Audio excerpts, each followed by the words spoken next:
जो राजेश कॉलेज में लड़कियों से दूर दूर तक भागता था, वही अपनी शादी के बाद अपनी बीवी ममता, माफ कीजिएगा ममू को एक पल के लिए भी छोड़ने को तैयार नहीं था। पर ये खुशी कुछ दिन की ही थी। उसके बाद आई उसके सामने एक जुदाई, जिसे वो बर्दाश्त नहीं कर पा रहा था। कुछ अपने मिजाज और कुछ हालात की वजह से राजेश बचपन से ही गंभीर और शर्मीला था। कॉलेज के दिनों में जब उसके दोस्त कैंटीन में बैठकर लड़कियों को पटाने के लिए तरह तरह के पापड़ बेलते थे, तब वो लाइब्रेरी में बैठकर किताबें खंगालता रहता था। ऐसा नहीं था कि राजेश के अंदर जवानी की लहरें हिलोरे नहीं लेती थी। ख्वाब वो भी देखा करता था। छिप छिप कर लड़कियों को देखने और उनसे रसीली बातें करने की ख्वाहिश उसे भी होती थी, मगर वह कभी भी खुलकर सामने नहीं आया था।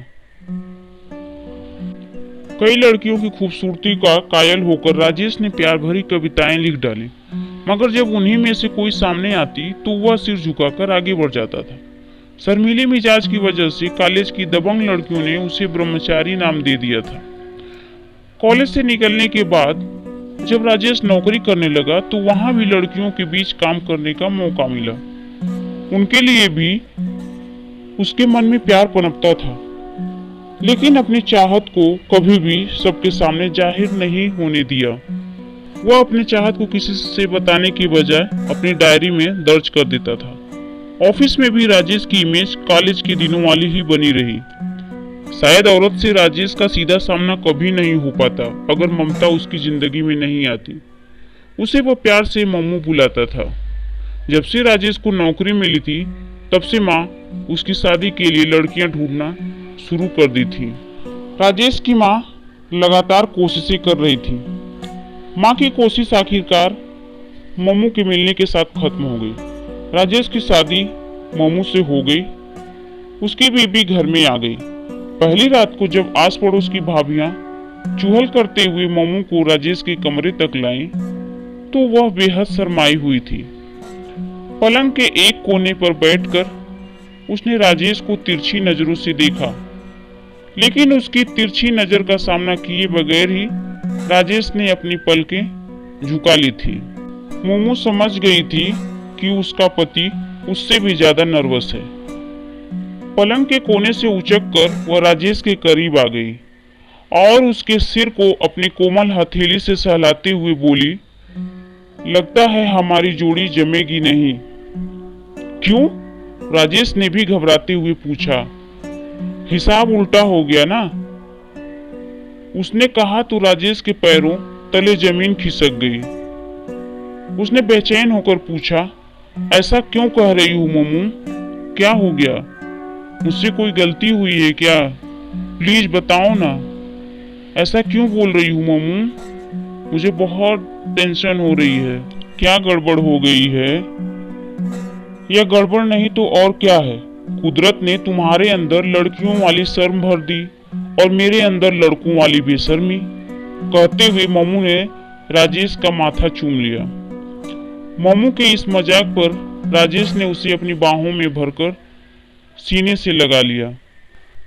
ख्वाबों में राजेश ने औरत को जिस रूप में देखा था, उससे भी कई गुना बेहतर निकली। अब वह एक पल के लिए भी मोमू को अपने नजरों से ओझल होते नहीं देख सकता था। हनीमून मनाकर जब वे दोनों नैनीताल से घर लौटे तो मम्मू ने सुझाव दे डाला, प्यार वार बहुत हो चुका, अब ऑफिस जाना शुरू कर दो। उस समय राजेश को मम्मू की बात हजम नहीं हुई।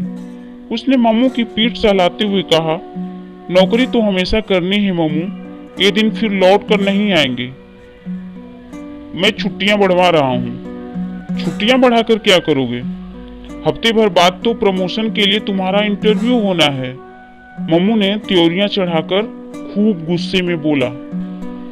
मम्मू को सच्चाई बताते हुए राजेश ने कहा, इंटरव्यू तो नाम का है डार्लिंग, मुझसे सीनियर कई लोग अभी प्रमोशन की लाइन में खड़े हैं। ऐसे में मेरा नंबर कहाँ आ पाएगा? तुम सुधरोगे नहीं, कहकर मम्मू राजेश का हाथ झिड़क कर चली गई। अगली सुबह माँ ने राजेश को एक अजीब सा फैसला सुना डाला। ममता को यहाँ 20 दिन हो चुके हैं। नई बहू को पहली बार ससुराल में इतने दिन नहीं रखा करते। तू कल ही इसे मायके छोड़कर आ जा। माँ से तो राजेश कुछ नहीं कह सका, लेकिन मम्मू को उसने अपनी हालत बता दी।